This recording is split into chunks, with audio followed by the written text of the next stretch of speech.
Yan, lakas ng ano. Grabe. Kasi isang gulok. Ayun, nandun sa lamesa.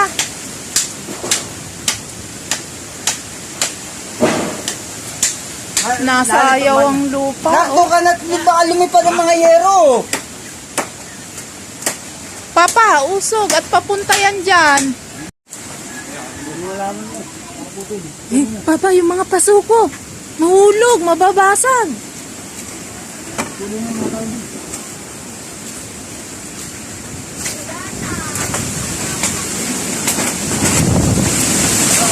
Ay! Ay, mayero sa ano, King, baka lumipad ha.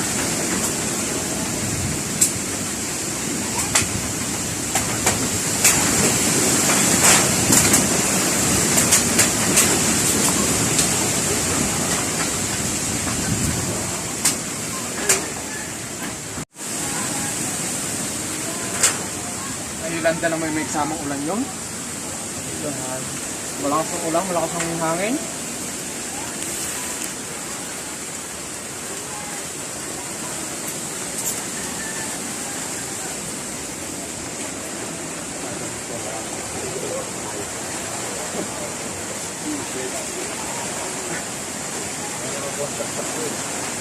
Diba, dala tita, dali! Wala natin, uy! Tangin na mo! Ay, madali siya. Aagawan mo pa daw kasi siya. Pambihira, naghahanap buhay siya at wala kang maipakain.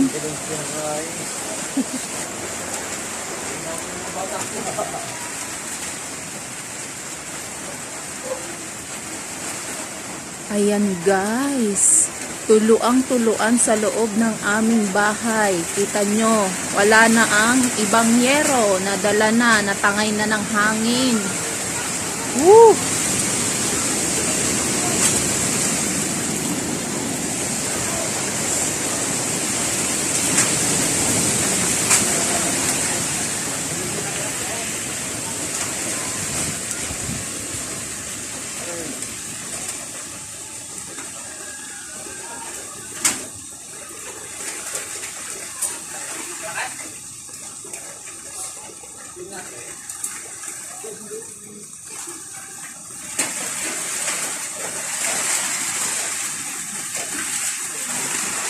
Yan, dito po natutulog dapat ang... Kaya nga eh. Ayan, oh.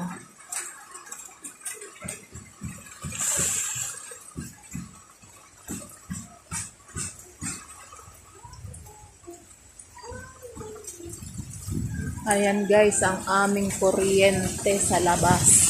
Nadala din. Tanggal po yan dito sa loob na nalagot. Ito naman po, yung punong to.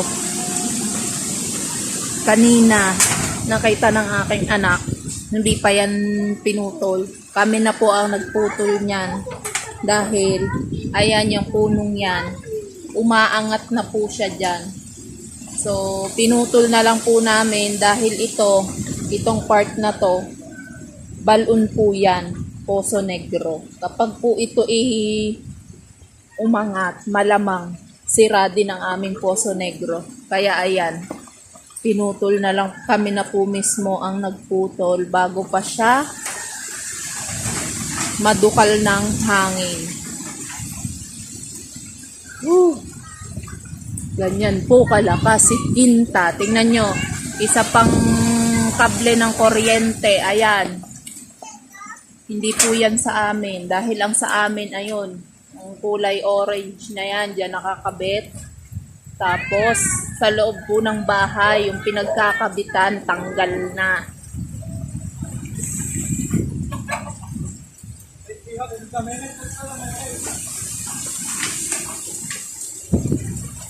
Ang kumuha ng anak. Itura mo na yan.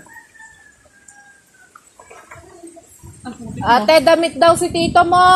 Ba't ang putik ng iyong muso? Putik ng iyong muso.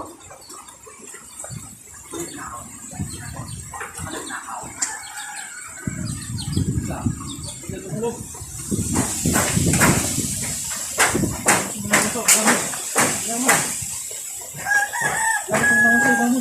Alam mo, hindi taliliguan.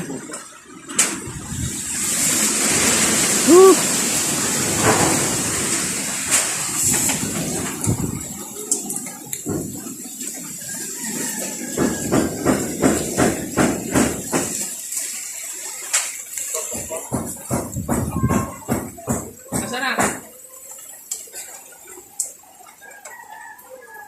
Okay, nasaan na? Ano sa kama? Sa gilid?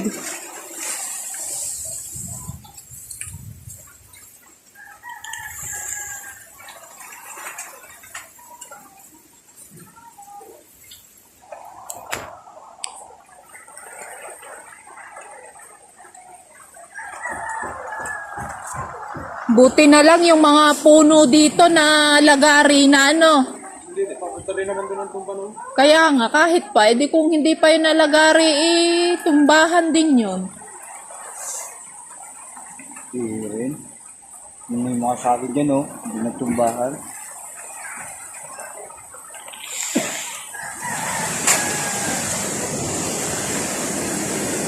Yung halaman ko, Papa, oh, bitin na, pakuha na lang.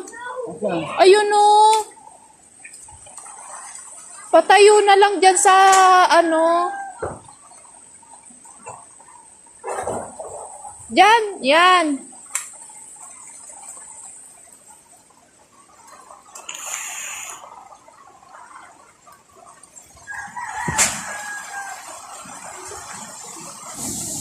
Saging po. Ang laki ng buwig ng saging eh. Talagang bumigay siya. Ay, sa lakas ba naman ng hangin? Buti nga't hindi malakas ang ulan. Kung malakas pa ang ulan niyan, paktay na tayo. Ano ba yan? Naka-on ba yan? Patayin mo na yan.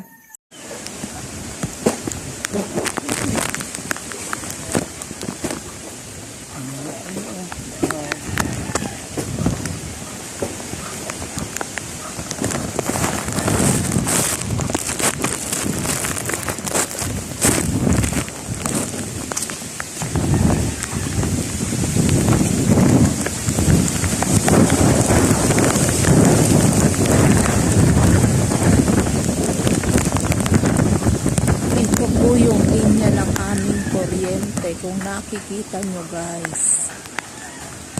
Ayan. Nandyan po ang linya ng aming kuryente. Natumbahan po siya ng saging. Ay, nalagot doon sa amin.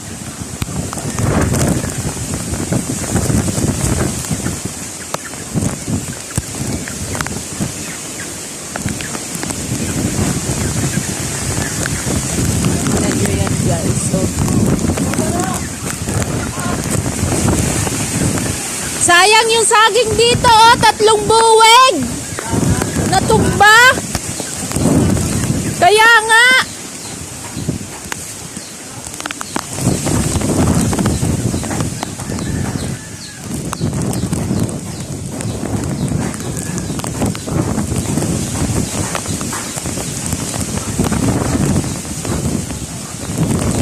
Yung malaking puno na yan guys.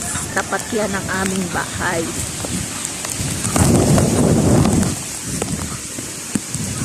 Woo!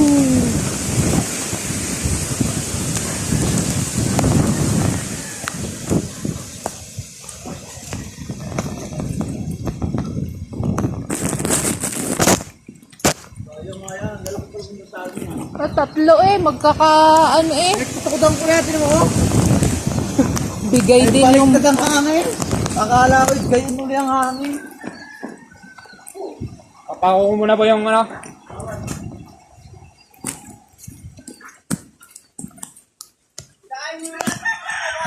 Ha? Hindi, mahihilang ako pagka pinakaw ko yung ano, kahoy. Ha? Dito sa orange, sali. Wow.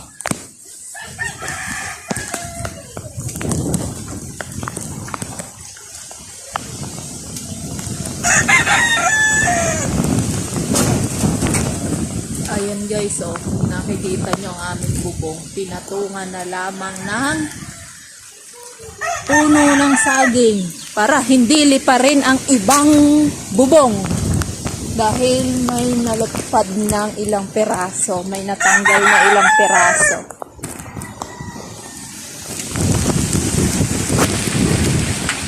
Ayan guys, yan ang aming bahay, kabahayan. Hindi nga lang kita dito yung mga natanggal na bubong. Pero kita nyo naman, mababaw na po yan. Mababa lang po ang aming bubong. Pero wala, dala pa rin siya. Whew.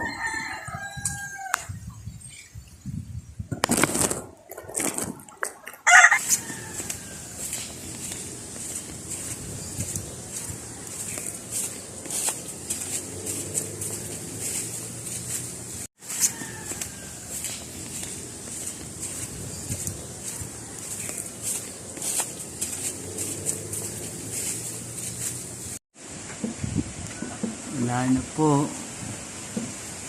Sira na ang pinagkakapitan.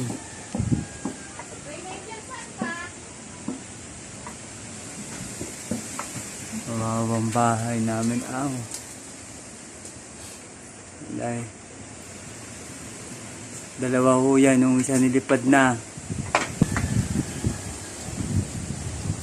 Sampo ang bubong namin. Ilagyan na lang.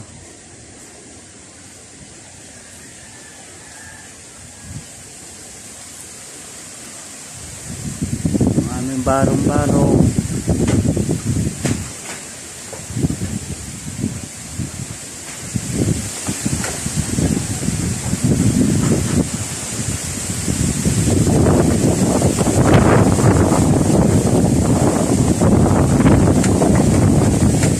Sana.